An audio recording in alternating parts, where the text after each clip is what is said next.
Hey, welcome back to this week's episode. My name is Cyan. I am a marketing and branding strategist and website designer, helping creative entrepreneurs and small business owners gain clarity in their brand messaging and market their business simply.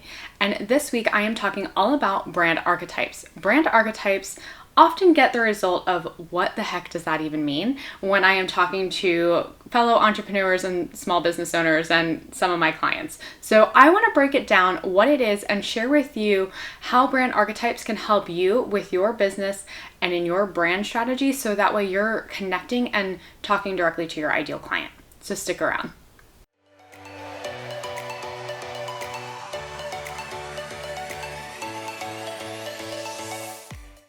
So if you are wondering what the heck is a brand archetype, I am sharing all about them in this week's episode. And before we dive into what they are and how they can help you leverage your business and brand your business successfully, I want to take a step back and talk about storylines. Yes, I know, something that you don't really think about when it comes to branding, but it is something that you should keep in mind. And in every storyline, there's typically the main character of that story that has realized that there is something that they need to overcome, and they are on this journey to overcome whatever that obstacle is. And it's kind of that rise up to try to figure out how to overcome whatever that obstacle is. And then there's that climax in the story where there's that fight, that big battle to kind of achieve whatever it is that they are trying to achieve. And then after that battle has come, and then they either meet success or end in failure, and then kind of move on. That's typically every storyline that we read or see or watch or consume. And when you think about that story, there's that main character that is, that we're following along in their journey. But then of course there's other characters that support that main character and help tell that story. Well, these characters over time, no matter what story you're watching, no matter what story is being told, there's kind of a repetitive theme to the motivations and the core desires of those characters. Those are your brand archetypes. Those characters are representations of our core motivations and our core human desires to achieve something at a human level, at our core level. That's what I'm trying to say, at our core level. And those motivations and desires are really what drive us. And that is pretty much evident in any storyline that we see, hear, or read.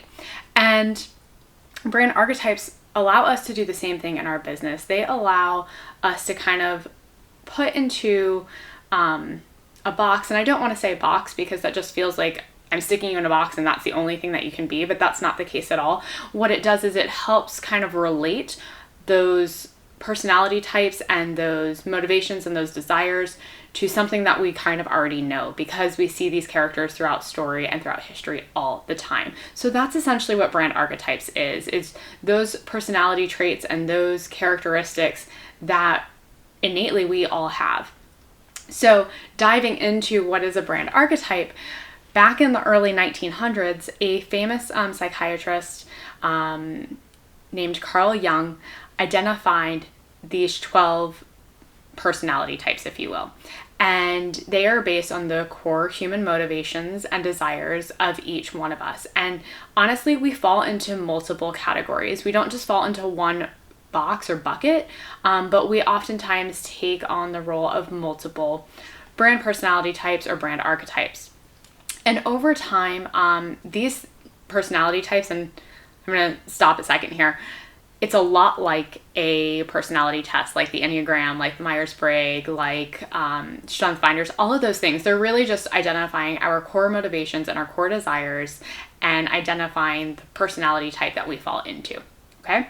So Carl Jung identified that in the early 1900s.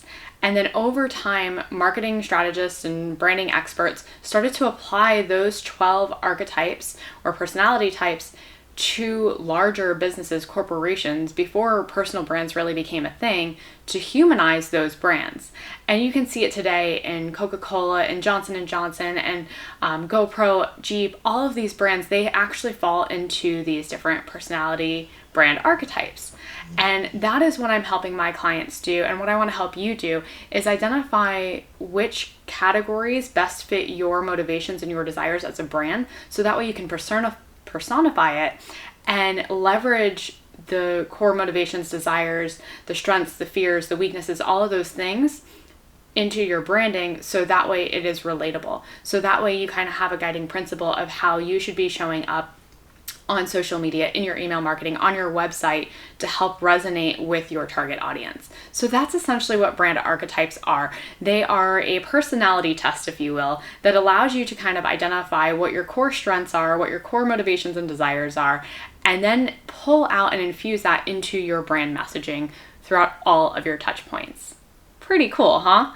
So that is something that I focus on in my brand strategy development, because it's so helpful to be able to identify and relate it to other brands that are using it. One of my clients, when I presented her top 3 brand archetypes, one of the personality types or archetypes was the Explorer, and the Explorer brand is most like is most like GoPro, Jeep, and North Face, because they want that freedom to explore the world. And I get pretty nerdy in identifying what all of these brand archetypes mean, what each of these traits are for the 12 different categories. In a latest blog post, I'll link that below so that way you have all the details, because I'm not going to go into each 12 of them. I cannot remember them offhand, but they're so cool and something that I definitely think that you should explore, so that way you can learn more about these different traits and how you can leverage them in your brand. So if you found this helpful, please give it a thumbs up, give it a like. If you have any questions about brand archetypes, make sure that you leave a comment below. I'd love to be able to answer it and help you out. And if you are wondering like how you can start to implement brand archetypes into your branding and into your messaging, DM me, message me, email me, I don't know, however you get in contact with me on YouTube.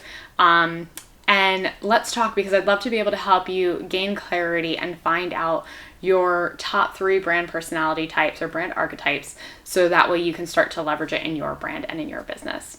And if you haven't already, make sure that you subscribe. I will see you next week. Bye.